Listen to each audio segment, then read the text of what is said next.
Dictionary Teaching Guide for teachers and tutors.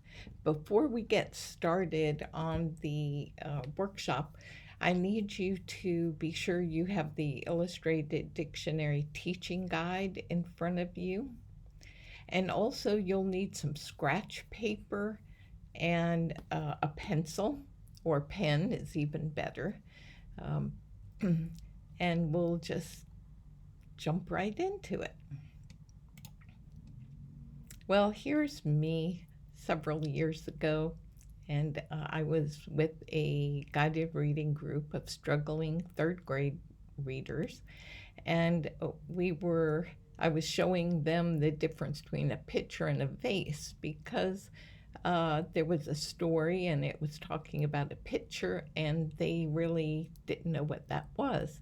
So here I brought in Realia, which is a good thing to do, and I was explaining the differences. Here I am a few years later, Janet Carruthers, EDS. I have my educational specialist degree in reading, and I taught 34 years. And I was a classroom teacher for 28 of those years, and 31 of the years I was in Title I schools.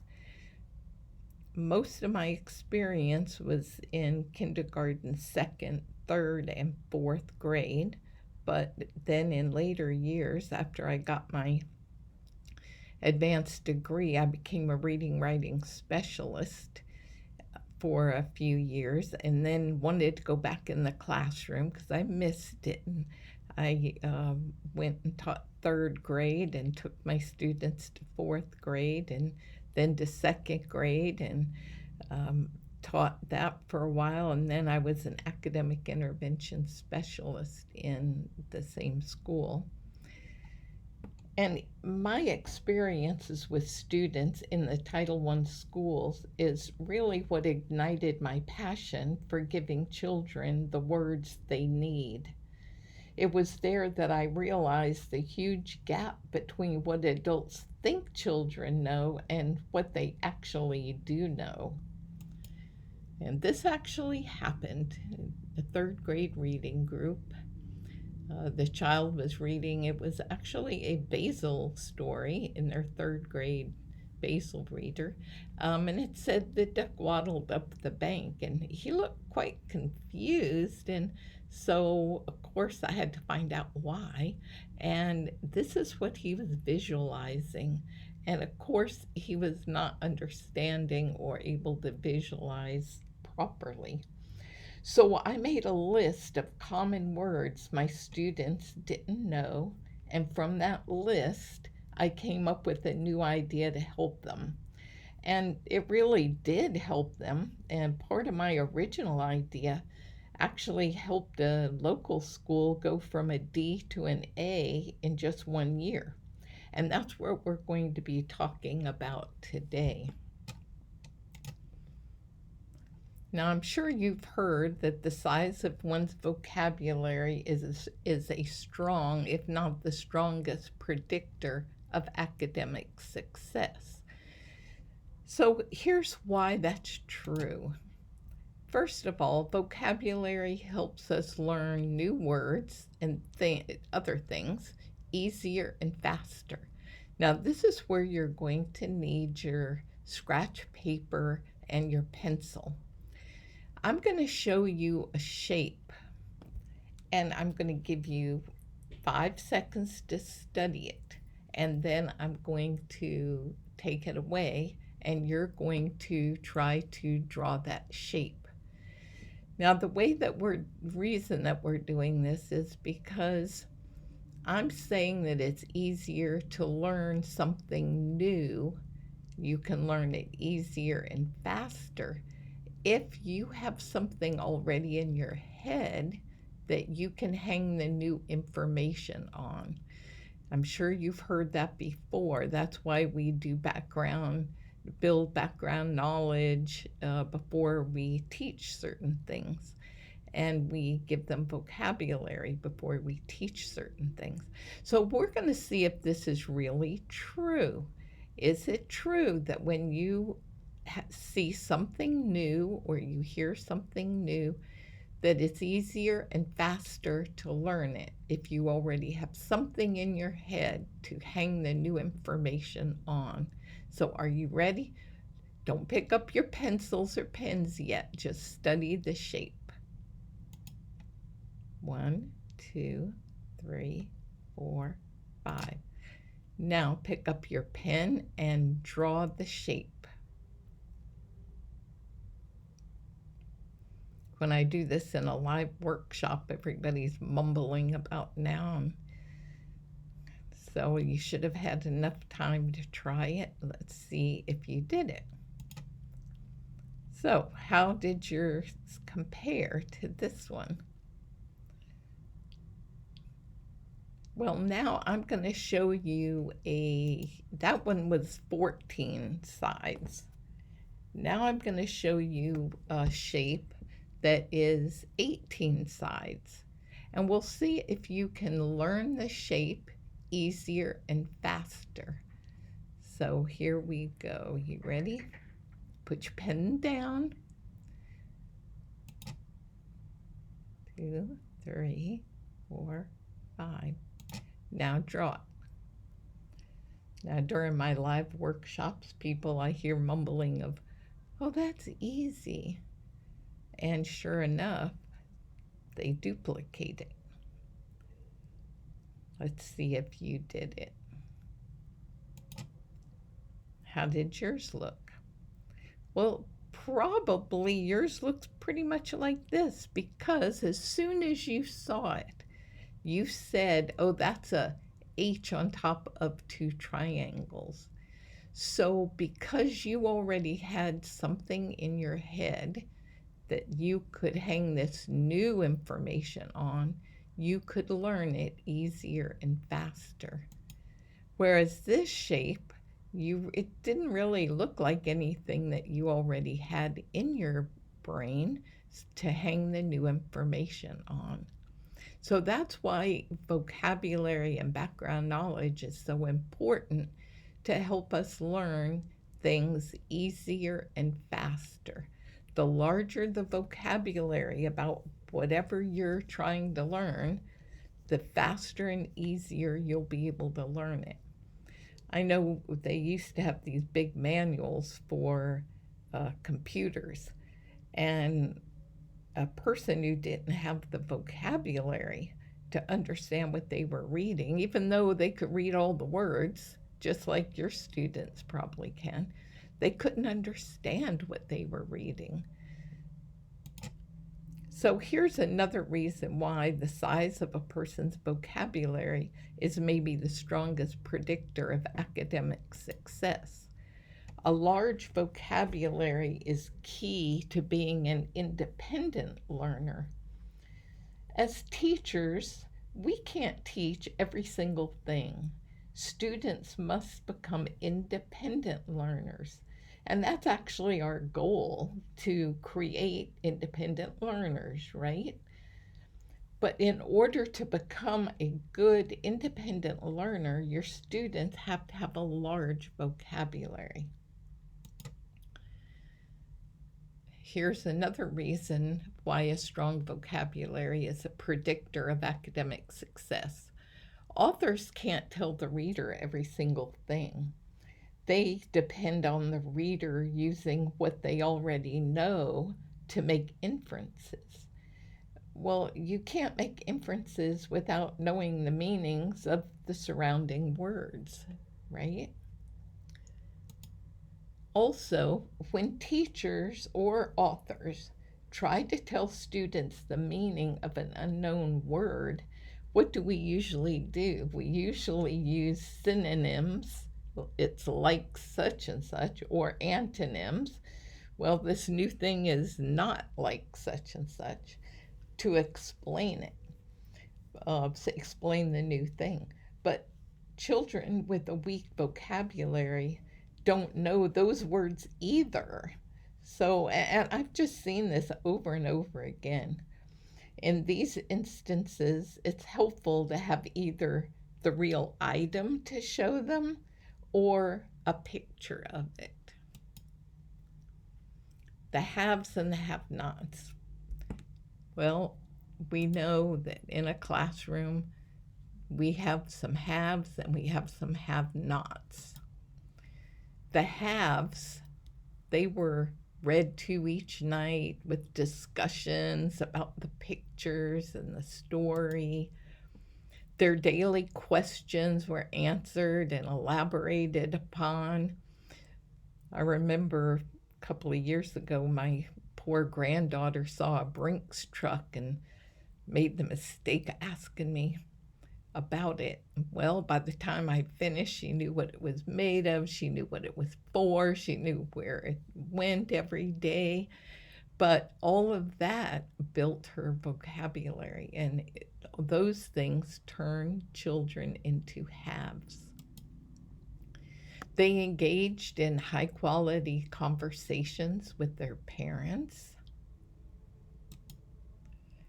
So the haves come to you more prepared to learn because they have a storehouse of words to help them when they're reading, writing, listening to your lessons, or speaking. Unfortunately, in high poverty schools, there are more have-nots than haves. What are we going to do? Well, we're going to give our little have-nots a storehouse of words too. You can give them a storehouse of words. It's up to you. Words that they can draw from when they're reading, writing, listening, and speaking. What an amazing lifelong gift you'll give them if you choose to. And here's my little Brookie, and she has a storehouse of words. And like one day she was saying, "What's a fender again?" And then, oh yeah, now I remember when she went into her storehouse of words. The fuller the storehouse, the larger the vocabulary. What will the storehouse of words do for your students? It'll improve their reading fluency. Many of you have given this DRA called Where Is My Hat? And Ben is looking all over for his hat. This is level 4. And on page 4, it says, Mom looked in the closet. Well, I've given this test 100 times probably. And it's so interesting because students who, the haves, I'll say, students who know the word closet, they've never seen the word closet, but it's sometime their parents said, go put this in your closet. And somehow they learned what a closet is. And when they came to this word, closet, you see the picture behind them, looks like a closet. There's the mom. They could read the word closet without even stopping. But the students who didn't know that that was a closet, and maybe they don't even have a closet in their room or their house, who knows? But they didn't know the word closet, even though the picture was right there to support them. They had to sound out the word. Sometimes they sounded it out correctly, sometimes they didn't, but they had to sound it out. And the students that knew the word just read it, even though they had never seen the word in their life. Why would they have ever seen the word closet? It can, a storehouse of words can help them when they're required to retell stories. Going back to that previous example, the students who knew the word closet in their oral vocabulary, they, when they retold the story to me, they included that section. But the students that didn't know closet, that word closet that they sounded out was a new word to them. So they didn't even remember it, or they didn't put that part in the retelling of the story. The storehouse of words will improve their reading comprehension because fluency, um, uh, good fluency leads to good reading comprehension. And it will allow them to visualize as they read, which also helps with reading comprehension. I mean, you have to know what the word looks like and actually means to be able to visualize it. And a storehouse of words will help them learn new words faster and easier, so their vocabulary grows faster. And it will improve writing by adding details.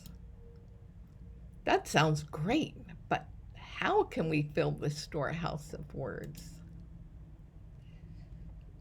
It'll take a well thought out, systematic approach to building this storehouse. That's why I wrote these, the Illustrated Dictionary, Everyday Things. That's a student dictionary, and the teaching guide that goes along with it. Well, the students that we've been giving these to, second and third grade, they really like their Illustrated Dictionary of Everyday Things. You can see some are already working and studying. Why did I use diagrams for my vocabulary development program? Well, we all know a picture's worth 1,000 words. If you're reading something and talking about a kickstand on a bike, that's pretty hard to explain. But if you can show the picture and point to it, it's going to be a lot easier for students to learn. Now, for people that visualize as they read, they must be able to know what the word means and what the object or the part looks like. So here's an example of a thank you note from Jaden. Dear June Wallace. She was someone who gave a dictionary to a student. Dear June Wallace, thank you for buying the Illustrated Dictionary of Everybody Things. It meant everyday things. I love that. The book helps me with writing and reading because it has a lot of words and labels. Jaden had never heard many of these words. He enjoyed this activity and now is aware that each part of a car has a name and what it looks like. He feels smarter. So you can tell that he traced this from his Illustrated Dictionary and labeled it.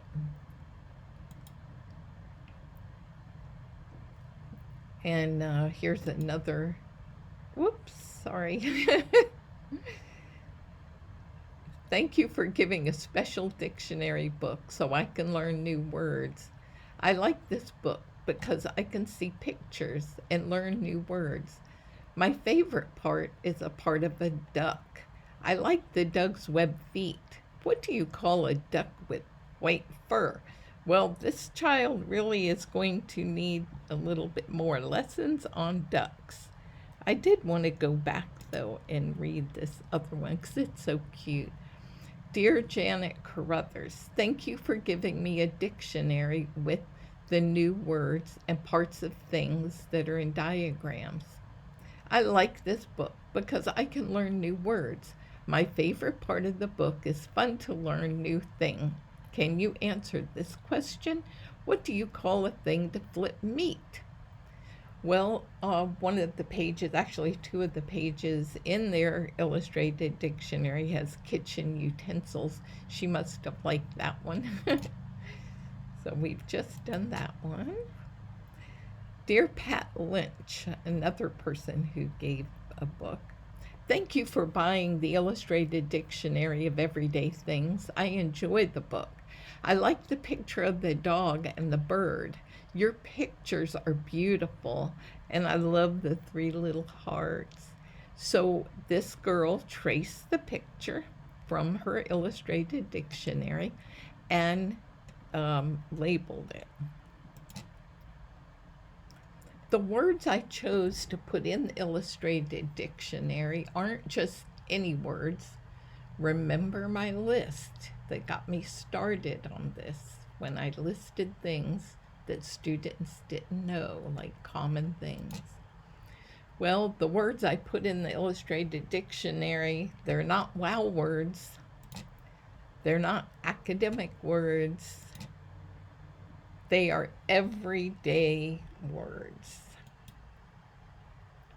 The everyday words I chose to put in the Illustrated Dictionary, well, many are words my real students didn't know. Many are words they should have learned at home. They're words they need to talk about and write about their own everyday experiences, and we want them to be able to do that with detail. They are words that students will encounter when reading fiction and nonfiction. They're words they need to visualize as they read. They're words that they can use to build concepts around. Some people don't get this idea, but hopefully you will.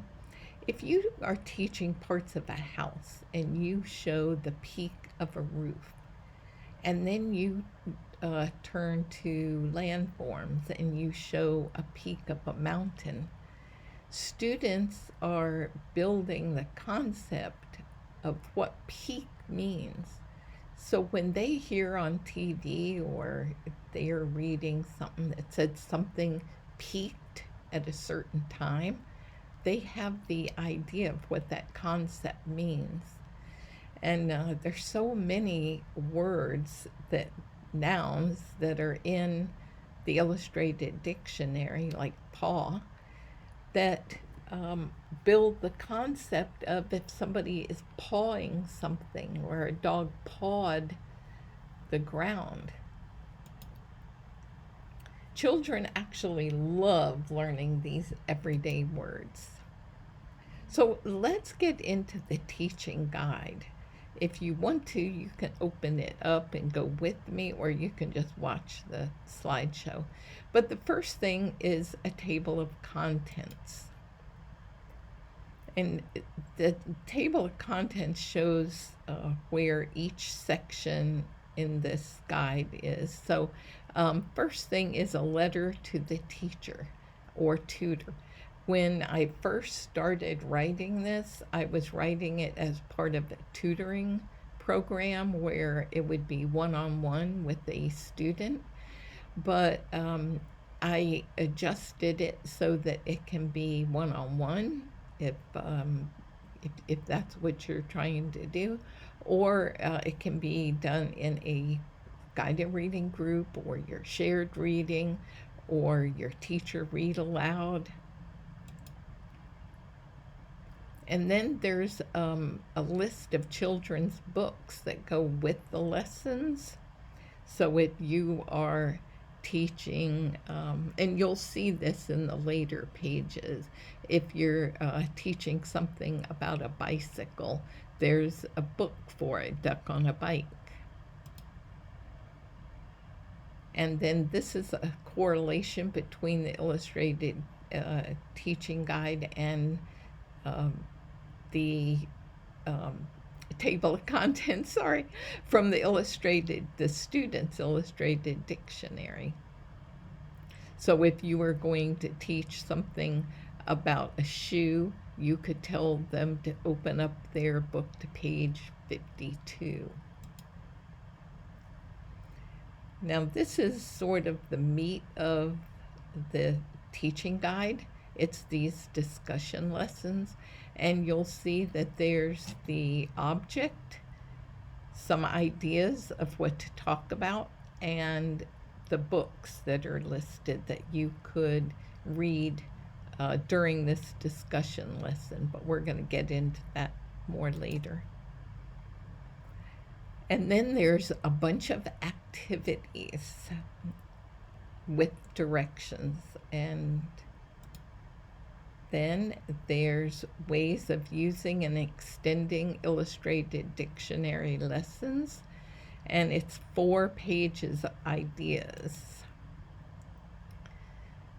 Ideas that you can use the illustrated dictionary to extend concepts, use as a bridge between reading and writing, expand students' application of words across contexts, build word relationships, make vocabulary centers, improve understanding of figurative language, practice phonics and spelling rules and patterns, build concepts with concept maps, predict meaning of compound words, increase students' understanding of multiple meaning words.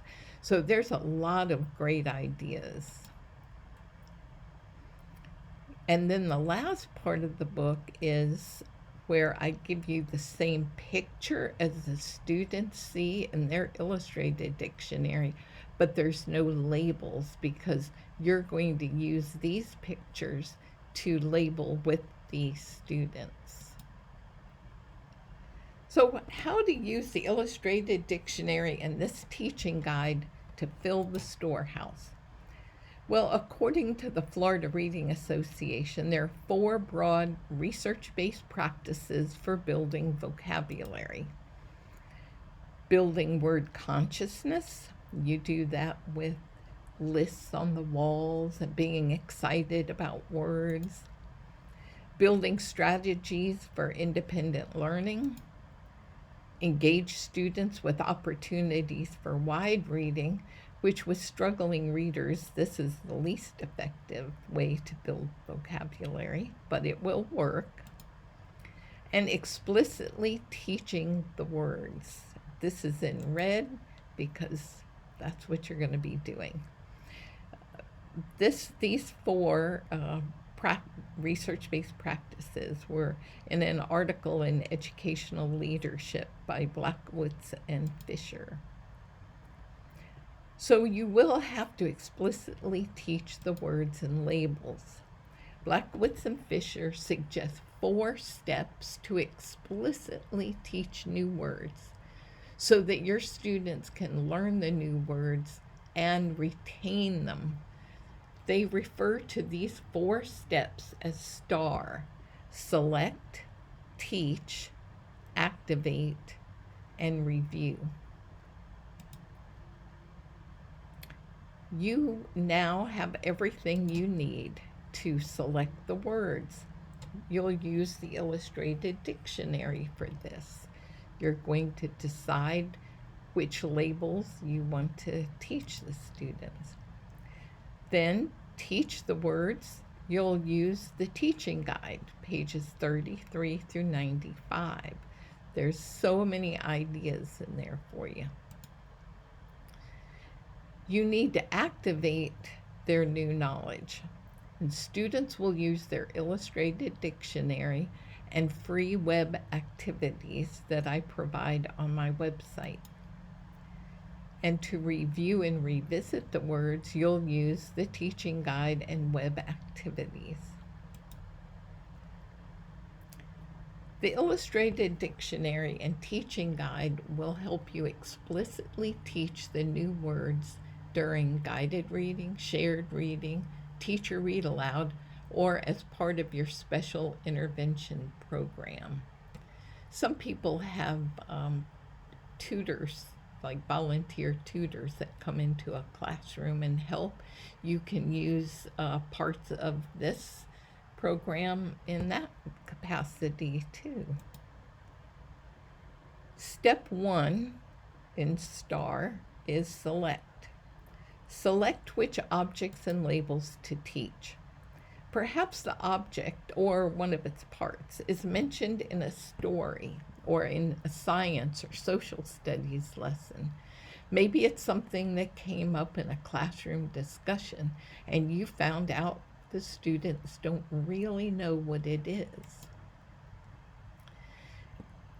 Use the illustrated dictionary to select which labels to include in your lesson. And this is a sample from the illustrated dictionary for parts of a tree. Find the object and decide which of the parts you want to include in your lesson. Step 2, to explicitly teach words, the T in STAR is teach. When you teach, students should not have their illustrated dictionaries out. They should be participating in the lesson as you teach the labels. If you can, bring in realia when you're teaching the object and its parts. You'll project or draw the object without labels, and remember that's in the back of your teaching guide. Then proceed to label the drawing while including little phonics, spelling, word analysis, or homophone teachable moments while students watch and participate. Students can follow along and draw and label the object also. That's what my students love to do. And this following along and drawing and labeling with you is the idea that I used to help the school go from a D to an A in 1 year. It was amazing. Pictures without labels, page 34 through 95. Well, the illustrated dictionary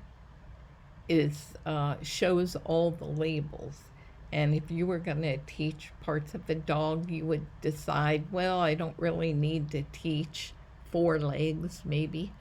But I do want to teach hind legs, so you would just select the ones you want to teach.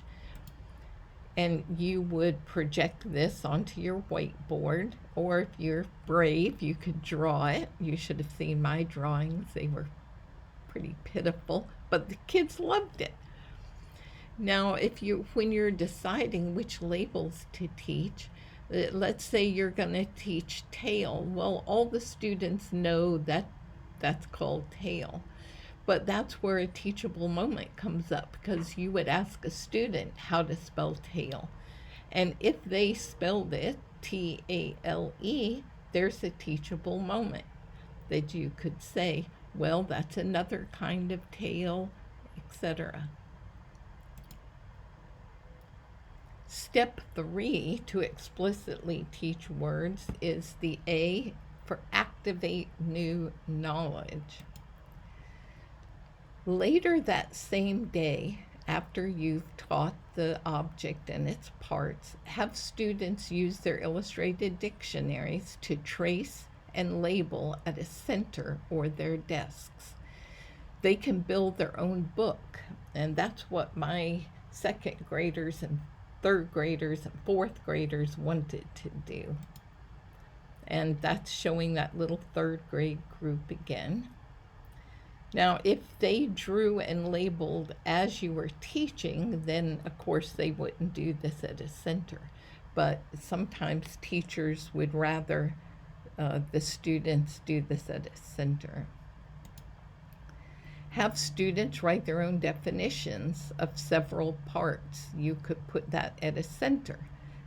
List some parts like kickstand, handlebars, reflector, and the students would make up their own definition. So here's more of activate.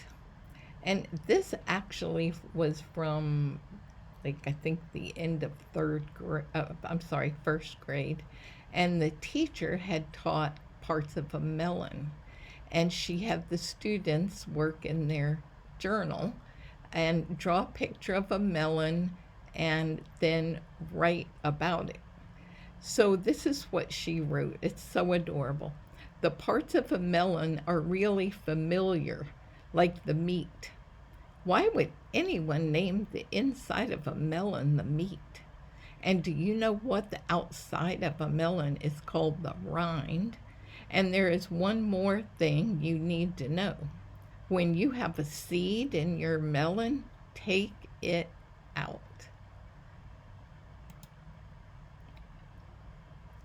So now if you want to, you can open your teaching guide to page 30, or you can just follow along. So here's some things that you can do while you're using your illustrated dictionary. Extend concepts. So you're going to ask high order questions that require students to use multiple pages in the illustrated dictionary. This will let the students practice the application of words in multiple contexts. So as an example, give students analogies that require them to study more than one page in the book. Like you could say, a core of an apple is like the blank of an egg. And then you can have them tell you why they think that. Then you can extend their concept, their understanding of the concept, by asking, where do you think the core of the earth is? Number 4, here's some more analogies. And students really like doing these analogies. So it would be like the hoof of a horse is like the blank of a dog. So they would have to go to both of those pages in their illustrated dictionary to find the answer.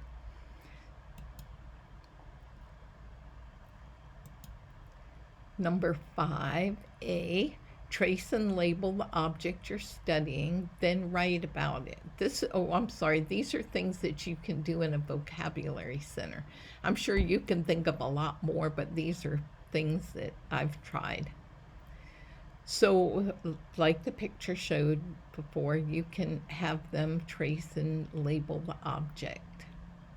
And then you can have them use 4 or more labels about the object. Compare and contrast. So objects or parts. Ask students questions like these. How are a pitcher and a vase different? How are a pitcher, a pail, and a jug? What do they all have in common? How are a canoe and a rowboat different? And all of these pictures are in the illustrated dictionary. 5C, have students choose a few labels from an object and generate their own definition and sentences for the labels. If a student can make up his own correct definition and use it correctly in a sentence, then he must really understand what it is. 5D, have the students write a paragraph or story about a dog's day. So after you've taught dog, then at their vocabulary center, they could write a paragraph or story. They must include 5 or more labels, and you could give them a starter, like my name is blank, I'm a dog, blank yesterday, and then they would continue writing the story. So now we're on page 32. 5H, show parts of a backyard, and that's in Illustrated Dictionary. Tell students to write about playing in this backyard. Use blank or more labels in your story. Now, we know some students don't have a backyard like the backyard in their book. Most of them probably don't have a tree house. Some don't even have a tree.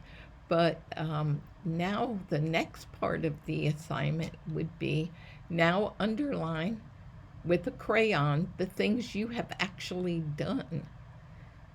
Example, if you have the students skip lines, this is another idea. When they're writing this, if you have the students skip lines, you could have them go back later and elaborate on each of the sentences containing a label. That really is a good writing assignment. So if the student wrote the sentence, my friend and I ran through the sprinkler, you could have them tell more about it. 8A, use pages for phonics and spelling instruction and practice. A example, using Document Camera guides students to find all the labels on the parts of a blank page that have a VCE pattern. Find all the words with R-controlled vowels. Perhaps then guide them in circling the highlighted words that follow the rules for VCE. If you provide a copy of the page for each student, and that would be the page from the Illustrated Dictionary, you could follow along and highlight with them. Then later they could write the words on a 3-column chart or a table with the following headings: VCE words that follow the rules, R-controlled vowels that follow the rules, and vowel pairs that follow the rules. And that, of course, would be for one object or maybe 2 different objects.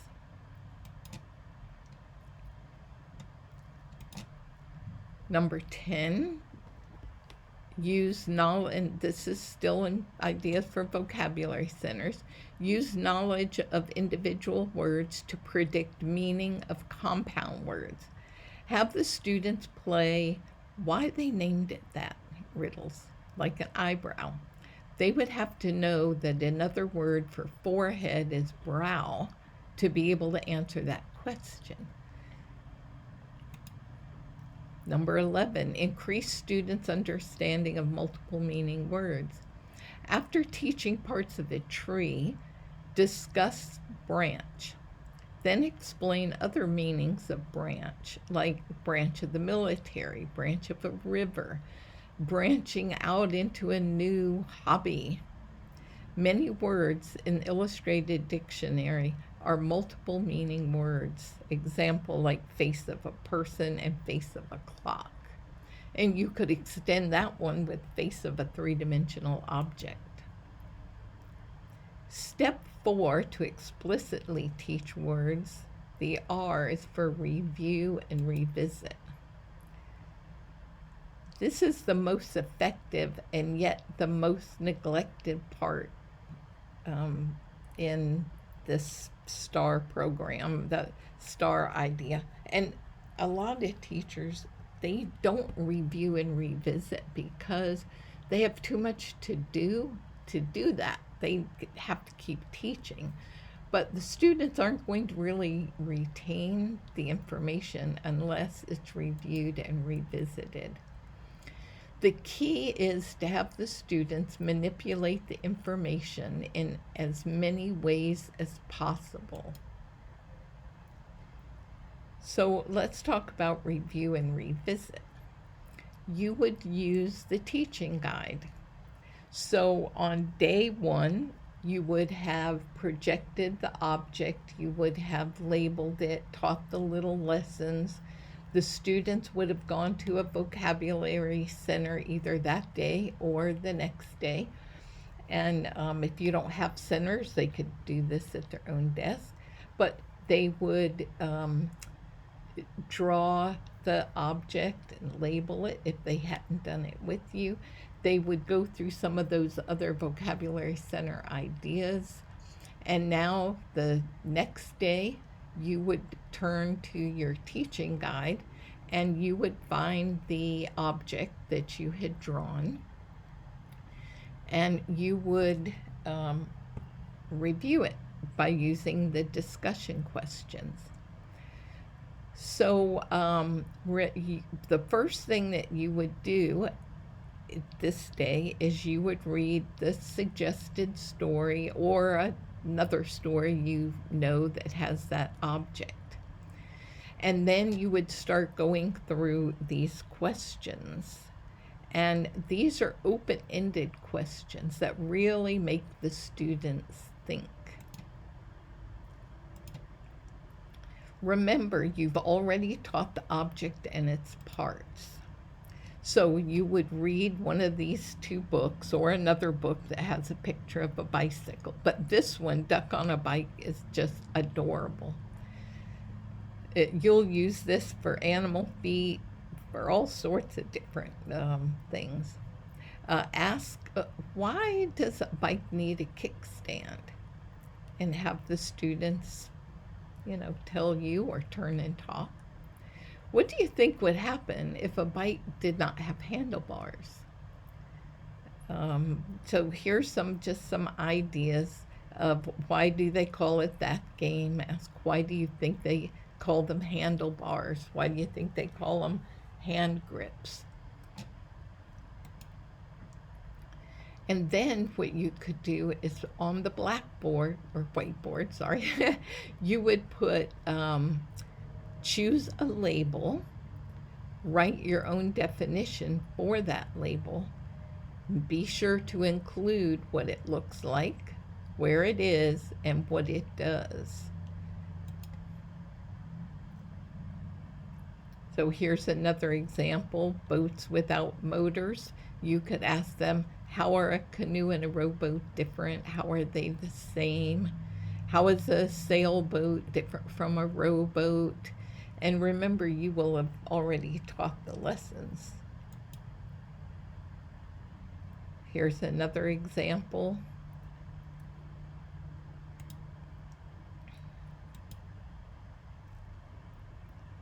So here's for horse, I give you a couple of books that you could use.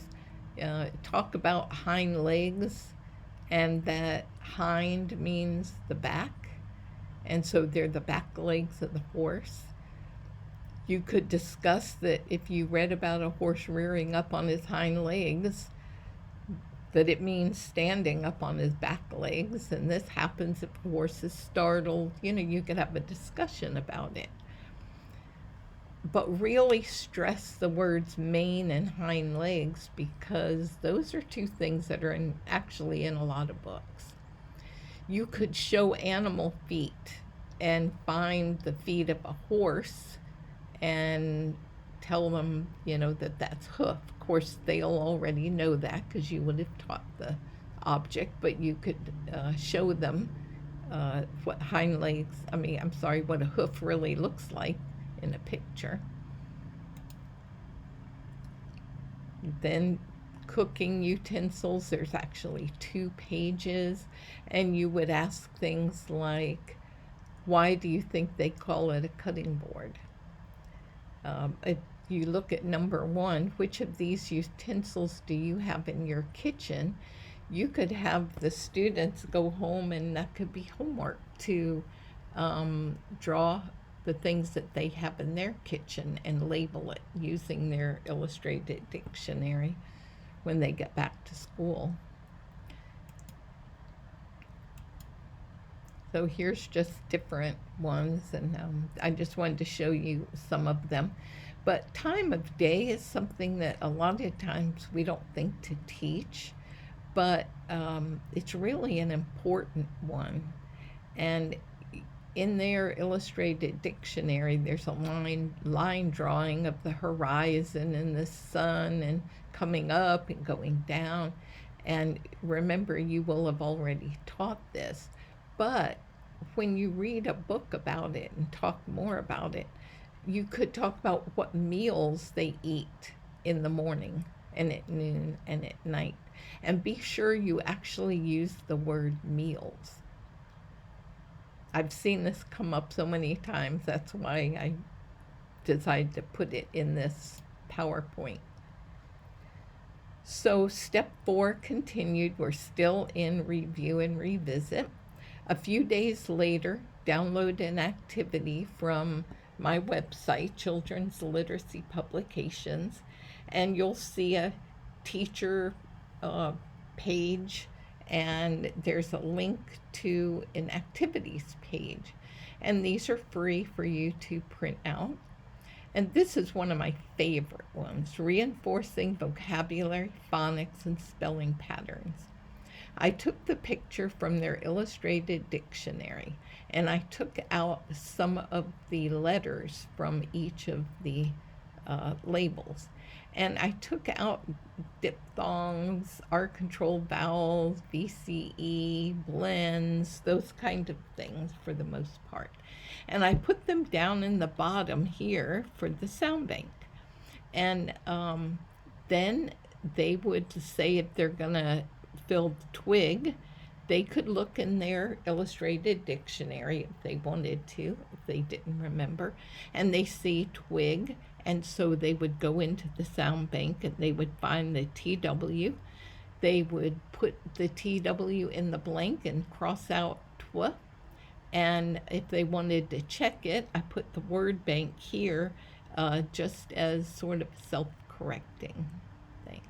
But this is another way that the students can manipulate the information. Remember, you're trying to get them to manipulate the new information as many ways as possible.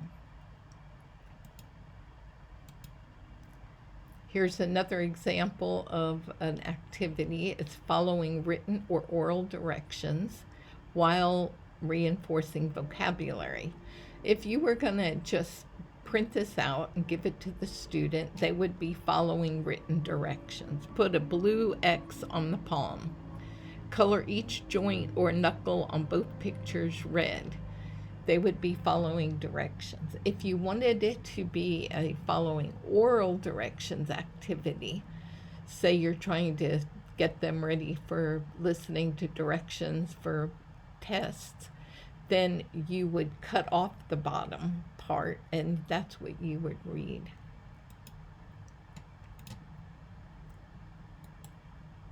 Whoops, sorry, went to the wrong, it went through twice. Okay, here's another to revisit. It's spaced review. And that is actually reviewing things periodically over time. And it is the most effective form of review. I showed you that before. But you can use some activities from pages 30 to 33 in the teacher's guide for this spaced review. And here's something that's in the teaching guide. Here's a form, Venn diagram. After teaching 2 or 3 objects, you're going to start revisiting. And you'll find these activities and forms on page 22 through 29.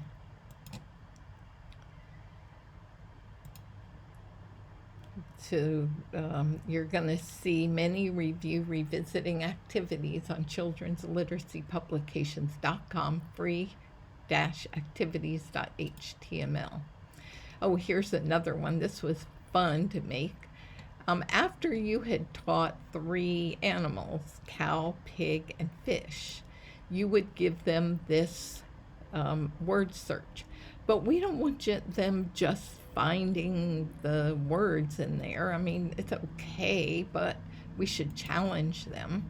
So this is what the directions for this would be.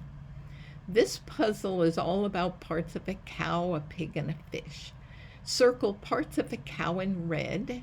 Circle parts of a fish in blue. Circle parts of a pig in orange. And circle parts that both a cow and a pig have in green. So you will have to do one of these with the students, I'm sure, to model it. But it's an excellent activity and the students find it quite challenging.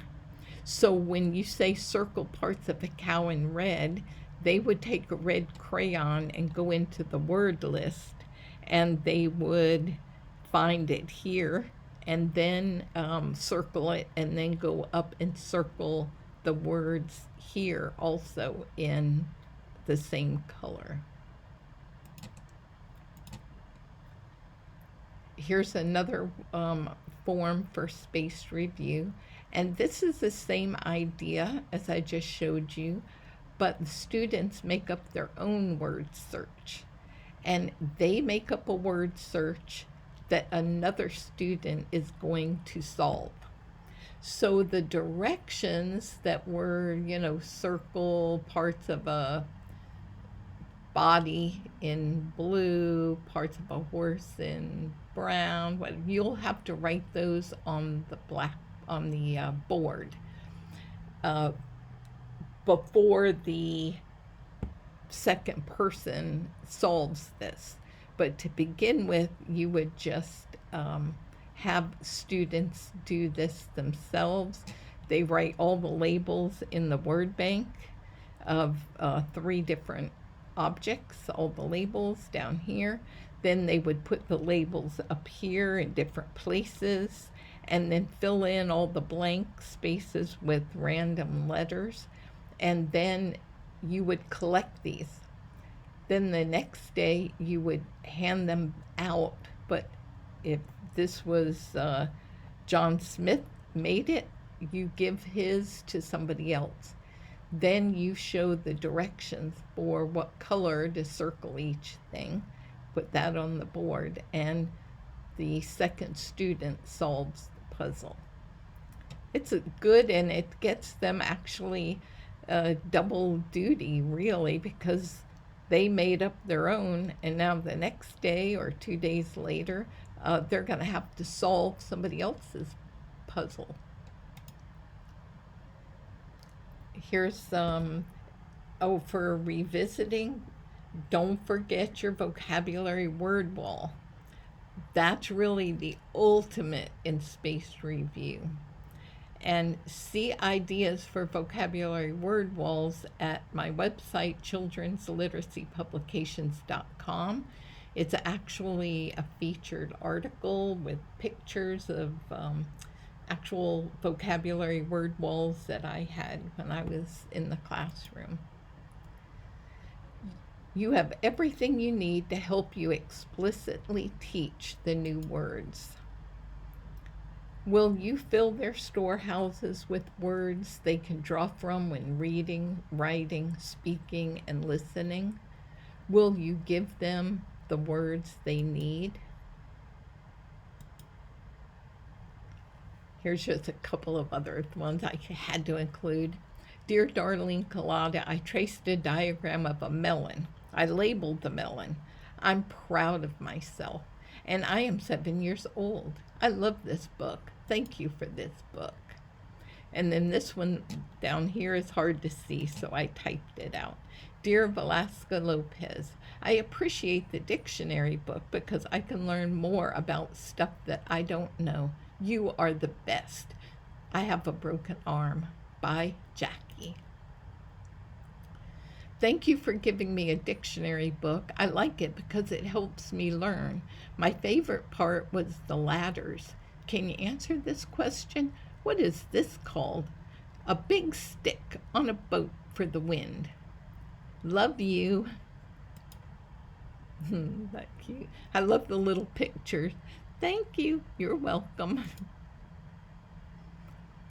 Thank you for giving me a special dictionary so I can learn new words and parts of things. I like this book because it's so special for me because I love to draw too. My favorite parts of a dog and his stuff.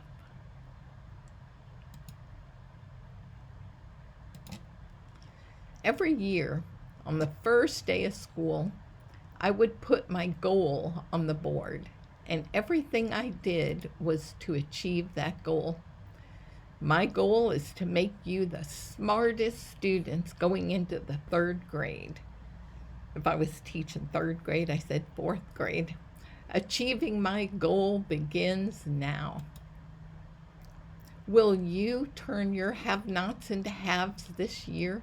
It's really fun and an amazing gift.